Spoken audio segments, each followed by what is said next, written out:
is Gundam Requiem of Vengeance. This is a very good Gundam show. Very, very, very good. Animation is, it's like, think of Polar Express. It's Mm. Polar Express animation, which isn't too bad, isn't too good. It is what it is. What I really like about this show is essentially it it shows a different perspective. So a lot of people know that the Gundam UC universe is all about like the Earth faction. So whenever Mm. you see Gundam or you see the Gundam RX-78, like the that blue and white Gundam, that was actually the bad guy in the show. In every other show, it's actually the good guy, right? So our MCs for this show are Ira Solaria. She is she's like the leader of the Red Foxes, Mm. right? She's the one that's in charge of the mobile suits of the Red Foxes, and these people are essentially like they're Xeon, like Xeon, what do they call it? Like not factions. They're part of the Xeon army, the Principality of Xeon, but they're like think of the special forces. They're like the special forces of the Xeon. Now, in every other Gundam we've ever seen, so the UC universe or the we essentially see that the Zeons are the bad guys, and our guy Amuro Ray, excuse me, is the first ever Gundam pilot who pilots the Gundam RX-78. Now, in this show, we see it from Zeon side because again, we love the idea of kind of like how Dofi said, right? The ones who win the war get to tell the history, right? Mm. And from our point of view, we always see Gundam and the Earth faction being the good guys, but from their point of view, from Zeon's point of view, they think they're the good guys. Well, she's in charge of the Red Wolves. So the Red Wolves are the ones who are pilots fighting this war on Earth right now, and they end up running across this Gundam. Don't know who the Gundam pilot is, have no idea, but if it lines up in the UC universe, we know that it is a Mora Ray, right? And they are in the middle or towards the end of the 1 year war, the Universal Century. It does have a little wonky dates, like the dates in here are a little different than they should be, but that's you can look past that. All right.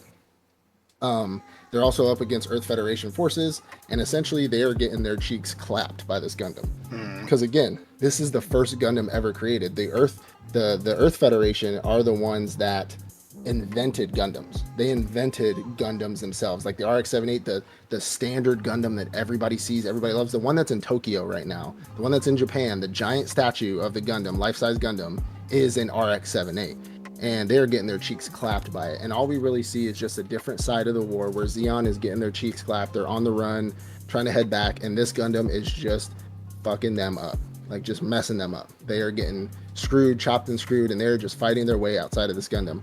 We end up finding out. So Arir Solaria, who is the captain of the Red Wolves for the Zeon faction or the Zeon Principality, they end up doing a mission, and this is where I start asking questions. Right? They end up doing a mission into the Earth Federation to capture one of those like Gundam prototypes. So they have the main Gundam, which is the RX-78, and then they have prototypes that are also starting to join the battle and mess up those mobile suits that the Zeon Principality have. She ends up meeting the pilot of the RX-78, and it is a young boy. It's a kid. It's a boy. And as we know, the person who piloted the RX-78, which is the Gundam in the movie, no question about it, was a young boy named Amuro Ray. And essentially, by the end of the show, you finished. I'm sure you finished it, right? No. You haven't finished it. I thought No. you said you were going. Okay. I could tell this part. I don't. I mean, we know. So in the show, not this show, but in the actual Gundam series, like the first ever Gundam UC, Amuro Ray ends up dying trying to save people from both sides. So Mm. because the Earth Federation is kind of doing some sketchy shit, every military does, and so he's trying to save Principality of Xeon people and Earth Federation people, and they actually start working together. But he ends up getting killed in the crossfire, and that's how he ends up dying in his universe. Well, in this universe, it's essentially. Do you care? Go ahead. Okay.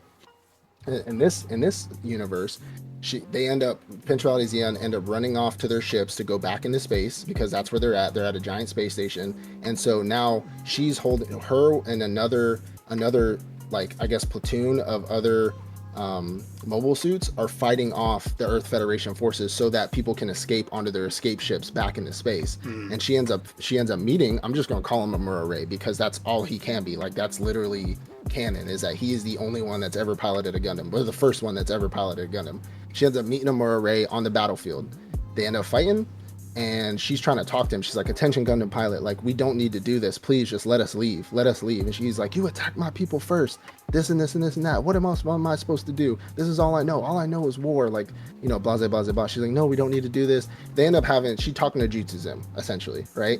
And then he's finally like, okay, like hands up, you guys can leave, just never come back, like, I'll try to, you know, whatever, just never come back. Well, while they're talking, one of the other mobile suits sees an opening and behind a Murray, behind the Gundam, and stabs a saber through its chest. And if you know anything, that's where the pilot is. So stabs a saber right through his chest and ends up killing him. And he ends up dying. And she's like, no. And like, she gets on the ground and the dude's like, what's wrong with you? Let's go. Hurry up. We got other forces we need to hold back. And she's like, she starts crying and shit. And then she stays. She's like, she gets out of her mobile suit and she ends up joining a faction of freedom fighters. And she said, one way we're going to stop this war. One way we're going to we're going to win or stop it. And if you know anything about Zeon, it's good to see another point of view.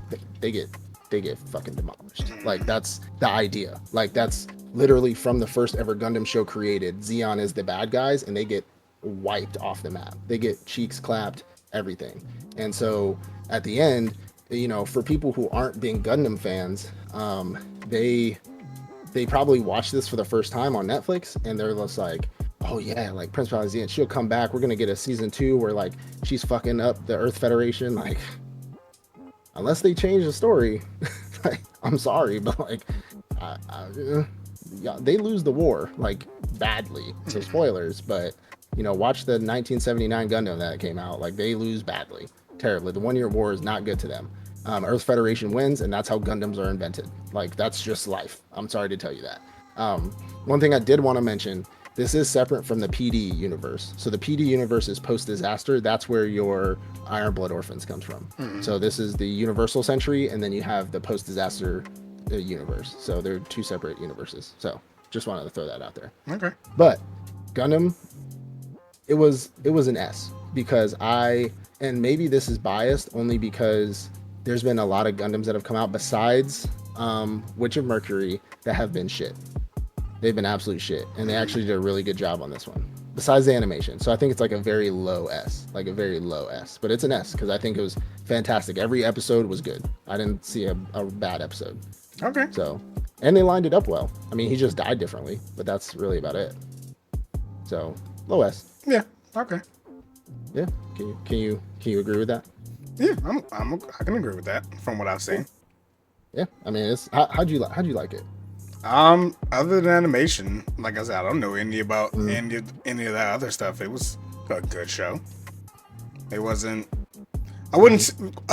Without all the context, it really wasn't as deep for me as it was for you.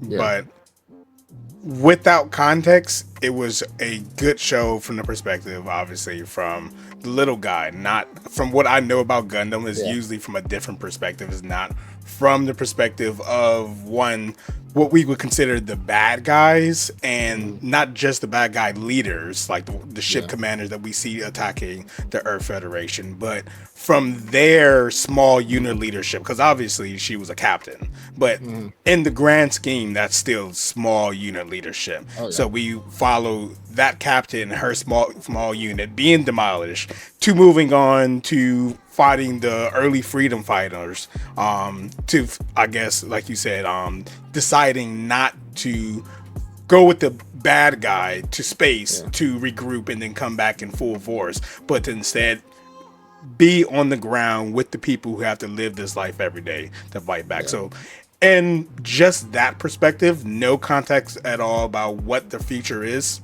I think it was an S. Again, I'm not a fan of the animation. That's that Final Fantasy animation that like Polar Express shit. Yeah, that. Oh god, I didn't like Polar Express animation at all. I think it's better than that.